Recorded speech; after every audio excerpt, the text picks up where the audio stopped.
Coming up on 5 Minute News. US underlines its support for peaceful protest after demos in China. Buffalo grocery shooter pleads guilty to murder and terrorism charges. And alert level raised as Hawaii volcano begins eruption. It's Tuesday, November 29. I'm Santa Templeton. Security has been tightened in China after widespread protests against COVID restrictions that spread to some of its biggest cities. Police are out in force and several people have been detained. Washington supports the right of people in China to peacefully protest, a US National Security Council spokesperson said on Monday. They added, "We've long said everyone has the right to peacefully protest here in the United States and around the world. This includes in the People's Republic of China." Chinese authorities have eased some antivirus rules, but reaffirmed their severe zero-COVID strategy after protesters demanded President Xi Jinping resign in the biggest show of opposition to the ruling Communist Party in decades. The government made no comment on the protests or the criticism of Xi, but the decision to ease at least some of the restrictions appeared to be aimed at quelling the growing anger. It wasn't clear how many people were detained since protests began on Friday and spread to cities including Shanghai, the country's financial centre, and the capital, Beijing. Zero COVID, which aims to isolate every infected person, has helped to keep China's case numbers lower than those of the United States and other major countries. But it has confined millions of people to their homes for up to 4 months, and some have complained about a lack of reliable food and medical supplies. The ruling party promised last month to reduce disruption by changing quarantine and other rules. But public acceptance is wearing thin after a spike in infections prompted cities to tighten controls. The UK and Germany are among other countries who have expressed support for the protests, while the United Nations also reminded Chinese authorities to adhere to international human rights laws. It has been reported a number of journalists for foreign press outlets have been detained by police while covering the protests.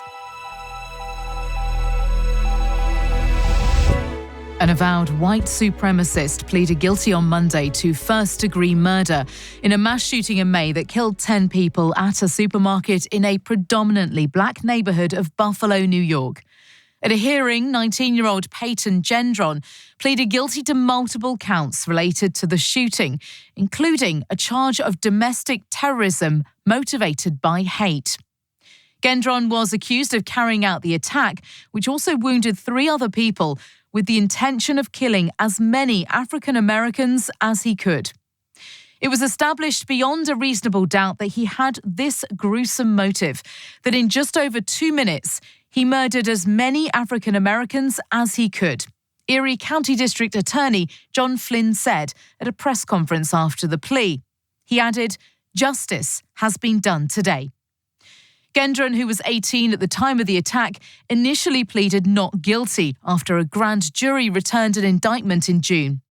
He faces a mandatory sentence of life in prison without parole on the domestic terrorism charge alone. Sentencing is scheduled for February, according to media reports. Gendron was the first defendant in New York ever to be indicted for a domestic act of terrorism motivated by hate in the first degree. Civil rights attorney Ben Crump described the hearing as a gut-wrenching experience for the victims' families he represents. He called for Gendron to be given the most harsh sentence for the crimes. Hawaii's Mauna Loa, the world's largest active volcano, has started to erupt for the first time in nearly 4 decades, prompting volcanic ash and debris to fall nearby. The US Geological Survey reported the eruption began late on Sunday night on the Big Island, where lava flows were contained within the summit area and weren't threatening nearby communities. However, residents who are at risk have been warned to review their eruption preparations. How long the volcano erupts for and whether it could cause lava to flow to populated areas of the island is impossible to predict, said USGS spokesperson Neil Corbett. But I can tell you we're in constant communication with Hawaii Civil Defense, and they're providing updates to community members.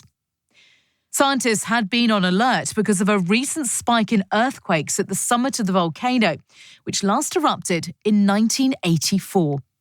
Portions of the Big Island were under an ashfall advisory issued by the National Weather Service in Honolulu, which said up to a quarter inch of ash could accumulate in some areas. Mauna Loa, which rises 13,679 feet above sea level, is one of 5 volcanoes that make up the Big Island of Hawaii. During a 1950 eruption, the mountain's lava travelled 15 miles to the ocean in less than 3 hours. You can subscribe to 5 Minute News on YouTube with your preferred podcast app. Ask your smart speaker or enable 5 Minute News as your Amazon Alexa flash briefing skill. Subscribe, rate and review online at 5minute.news. 5 Minute News is an Evergreen podcast covering politics, inequality, health and climate, delivering independent, unbiased and essential world news daily.